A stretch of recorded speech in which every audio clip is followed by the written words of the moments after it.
Hello everyone, the Gaming Rev here. Welcome to my channel.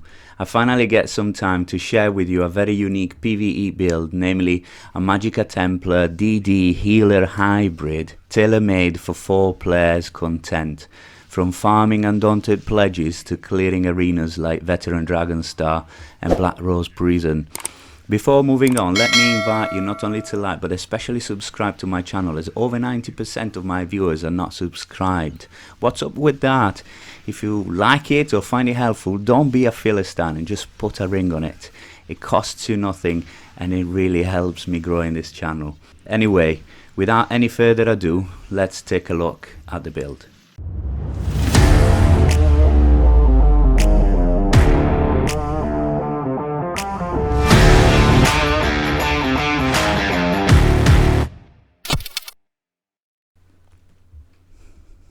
Before we look at the build, a couple of disclaimers. First of all, I expect this video to be quite long, as this is a very unorthodox build that requires in-depth explanation. There will be timestamps on this video so you can skip through its various sections, but I would invite you not to do it, as you may miss vital information that will explain why I've made certain decisions around skills, gear or CPs. Secondly, Blackwood chapter is about to be released, but the related changes will not make this build obsolete. In fact, it will be even stronger next patch. Thirdly, unlike other builds of mine, this one is extremely flexible, depending on the amount of emphasis that you want to put on either damage or healing. I will share with you the combination that I feel most comfortable with, but I will also provide you with a wide range of alternative combinations to help you identify the options that best suit your playstyle and need. Fourthly, I'm not a healer, but I've had lengthy conversations in-game and on forums with seasoned healers that help me navigate this type of playstyle. If during the video you feel that I should have approached certain aspects of the build differently, feel free to comment down below. Fifthly, as any hybrid build in ESO, this build will not excel at either DPS or healing. So for optimal DPS or healing, this is not the build for you. However, this build still excels at a few things. Firstly, farming undaunted keys and monster sets with random players. If you normally run undaunted dailies on your own as a damage dealer, chances are that you will be stuck in a queue for a very long time. This problem can be solved in different ways. The first option is a bit toxic, that is, queue up as a fake tank or a fake healer. Nowadays, many seasoned players will be able to clear most veteran content solo or with 4 DDs, or 3 DDs and 1 healer, or 3 DDs and 1 tank. Consequently, there's a good chance that even though you won't play the role you declared on the group finder, nobody is going to suffer from it. However, it is also very likely that you will end up with other damage dealers that are new to the game or are not particularly self-sufficient in terms of self-healing and survivability, something that invariably leads to an awful lot of wasted time getting wiped, kicking players and waiting for new ones to join the group.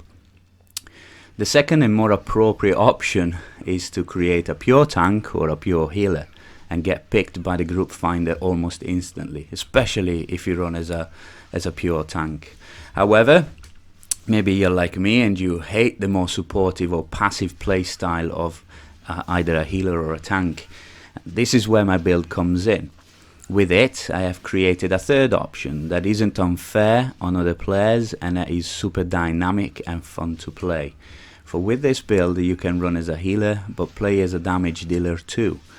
Not only will you be able to provide significant support and healing to your group, but you will robustly contribute to your group's overall DPS and have a lot of fun in the meantime. With this specific setup, you will also be able to compensate for players that join as fake tanks, or generally speaking, that don't really know what they're doing and just get the job done without wasting time. With the arrival of companions in Blackwood, for example, you could also keep a tank build on the side in case you needed someone to just take damage. On their own, companions would probably not survive veteran content, but with you they would make very decent tanks. Well, secondly, the other area this build shines a lot is when it runs in optimal conditions, when you run with experienced tanks and damage dealers, as it will provide significant support and contribute to the overall DPS of the group, helping speed runs while still providing support and survivability to the group, for example. Some of you may be wondering why DD healer and not DD tank hybrid. That's because tanking does not synergize well with either healing or damage dealing, for you would have to sacrifice too much damage and healing potential for the sake of survivability. On the other hand, healers and damage dealers share many stats in common, such as max magicka, spell damage and spell crit, making this combination ideal for a hybrid build. Okay, enough with the boring stuff, and let's dive into the build itself. Let's start with the race. When it comes to race, you have various options. If you prefer to put more emphasis on damage, like me, then High Elf, Dark Elf and Khajiit are better options. If you want to put more emphasis on healing, then run Argonian. If you want greater survivability and sustain, then go for Breton. For Mundus, again, there's different viable options. If you want to buff both your damage and healing, just go with a Thief, as in my case. If you want to invest more in healing, then the Ritual is your best option. For more survivability, run the Lady. And another viable option is the Mage, because max magicka benefits sustain, healing and damage. Finally, if you feel you need better sustain, just run the Atronach.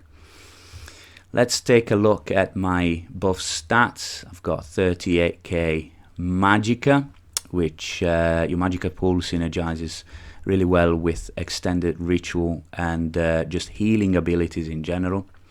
Got 24, almost 24.5k health, which is a very healthy pool in PVE, and 16k stamina, which is useful for blocking, dodge rolling and stuff like that. I've got 1245 magicka recovery, but to that you need to add a 480 from channel focus, as well as 336 from elemental drain, which in total brings it up to 2061 magicka recovery, which is more than sufficient. Got 788 stamina recovery, which again is more than enough, especially if you run a high health like I am doing. Spell damage is 5142. The reason why it's this high on a hybrid build is because Magplas have access to minor sorcery.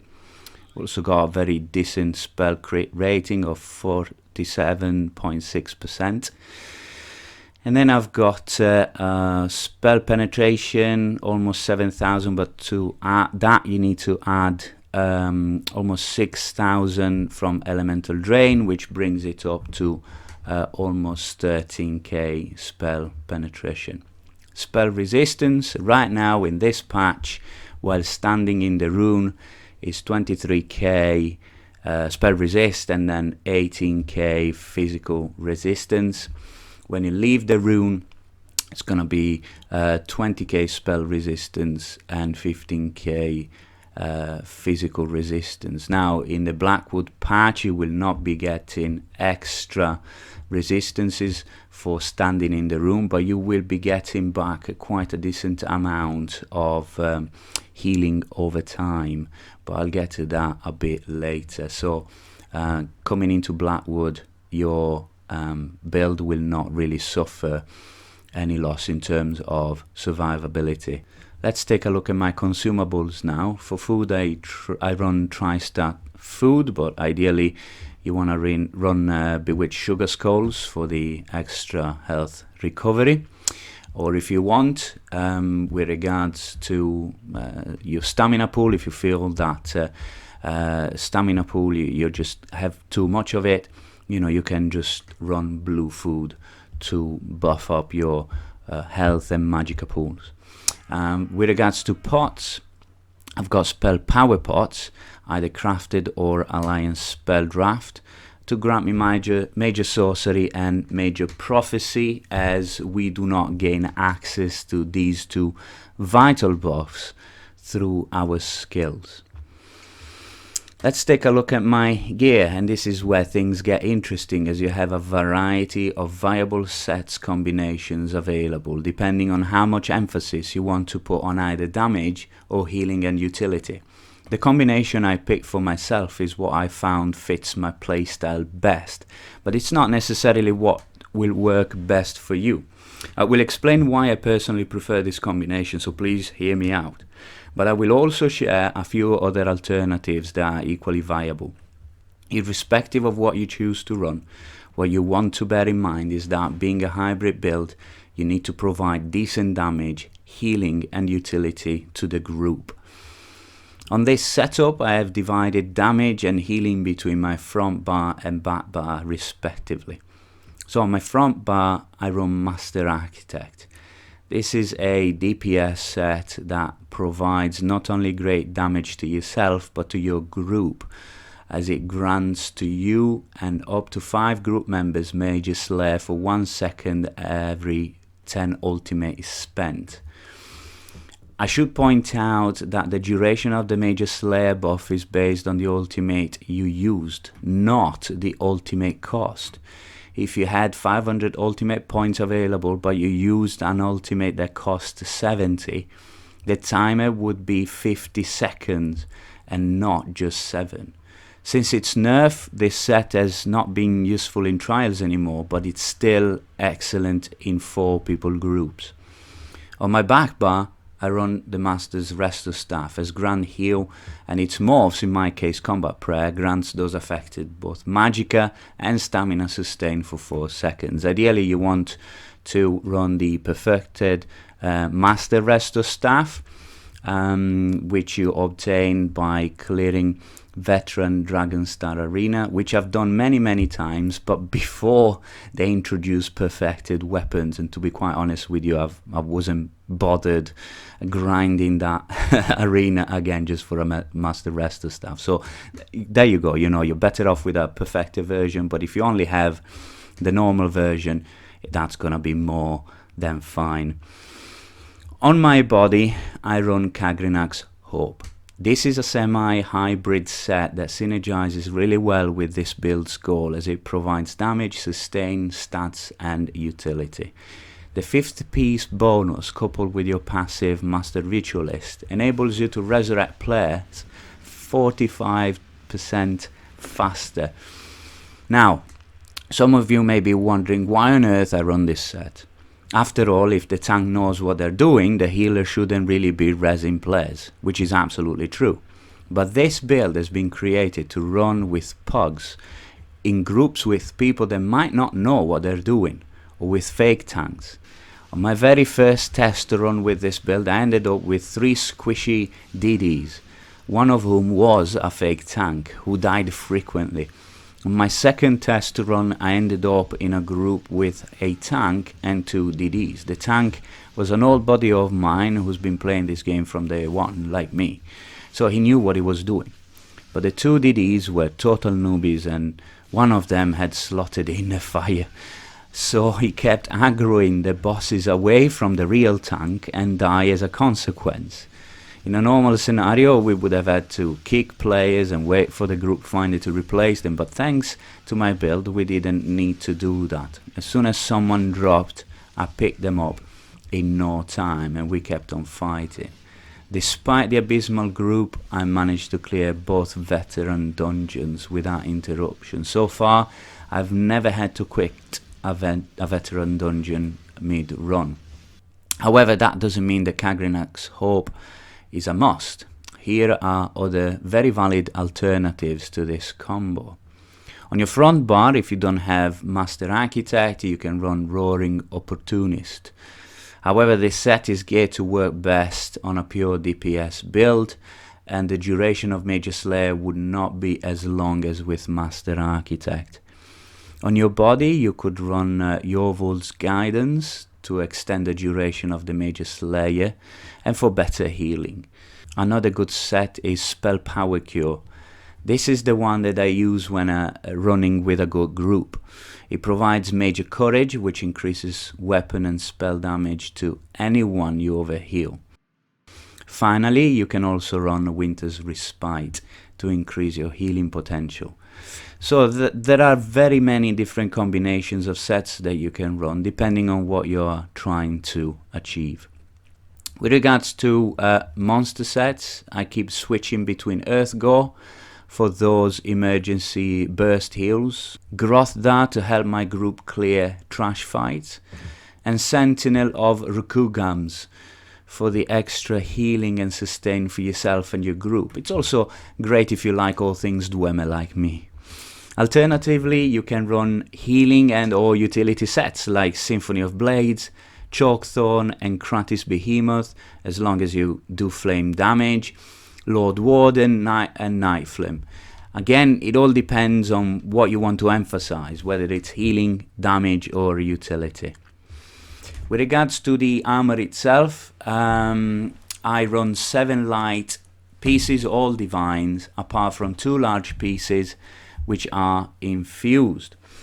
My lightning staff is precise with a weapon damage glyph, while my rest of staff is powered with an absorb magicka glyph. My jewelry is all arcane with spell damage glyphs. Now let's take a look at my skills. On my front bar I run channel focused, as it provides me with major resolve as well as magicka returns, the equivalent of 480 magicka regen. Currently, standing in the rune increases your resistance, like I said, but in Blackwood it will grant a very decent healing over time instead, so you should not really be feeling the difference. Then I run Elemental Drain for Major Magicka Steel and Major Breach. Then Solar Barrage for AoE damage and Empower, but primarily to activate the Illuminate and Prism passives. Illuminate grants minor sorcery to you and your group for 20 seconds. Prism generates 3 ultimate every 6 seconds, further replenishing your ultimate pool and consequently the length of the Major Slayer buff to you and your group when you cast your ultimate. Alongside this, the Fighters Guild passive Banish the Wicked also grants you 3 extra ultimate whenever you kill an enemy. This means that your ultimate pool will replenish super fast during trash fights. Then I run Puncturing Sweeps, that is your AoE spammable, which also grants you self-heals as you do damage. Radiant Oppression to help your group finish off bosses, and then Crescent Sweep. It hits hard, it's AoE and it's super cheap. This means it's always available, enabling you to proc Major Slayer anytime you want. Then on my back bar, that is my healing bar, I run Blazing Spear. Now I chose this morph instead of Luminous Shards because it offers both damage and utility. However, Luminous Shards will be buffed in Blackwood, offering more resources back to those who proc its synergy. So both morphs are equally valid. And again, you can choose depending on whether you want to put more emphasis on healing or damage. Then Breath of Life, of course, this is your burst heal for yourself and other group members when they get bursted down. Extended Ritual. It's super expensive, so it's important that you recast it every 3 rotations, making sure that you place it as central to the boss as possible, as its radius is incredibly wide. With the Blackwood patch, this skill has been again buffed to enable group members to apply the synergy and receive a burst heal even when they do not have any negative effects on themselves. So really excellent buff that will make this build even stronger when Blackwood released. Then I run Healing Springs, another AoE heal that also restores magicka back to yourself. Then Combat Prayer. This is a must for any healers, not necessarily because of the AoE burst heal, but because of the minor berserk and minor resolve that it grants to your group members, increasing their damage by 5% and their resistances by almost 3k. Combat Prayer is also necessary to proc your Master Resto staff. And therefore my ultimate, I run Remembrance. Now this is most definitely a flex spot. In fact, I don't think I've ever used it. Alternatively, you can run the Psijic ultimate for the minor protection, or the support ultimate barrier for extra Magicka sustain. You may have noticed that I only run AoE heals. This is because I had to make a choice to either invest in single target healing or AoE healing in my Warfare CP tree. Had I decided to invest in both, I would have had to sacrifice damage, which I didn't want to do. Concerning my champion points in the craft tree, I run Treasure Hunter, Rationer, Liquid Efficiency and Steed's Blessing. In the Warfare tree, I run Soothing Tide to buff my AoE healing, Biting Aura, Untamed Aggression and Arcane Supremacy. Now if you wanted to invest more into healing, you could drop Biting Aura and slot either Swift Renewal to buff your HOTS, or Focus Mending to buff your single target heals. In the Fitness tree, I run Siphoning Spells, Rejuvenation, Ironclad and Boundless Vitality. So there you have it, my Magicka Templar DD Healer Hybrid for 4 players, dungeons and arenas. Again, if you like the video, make sure to leave a like and a subscribe. God bless you all and see you out there. Bye bye.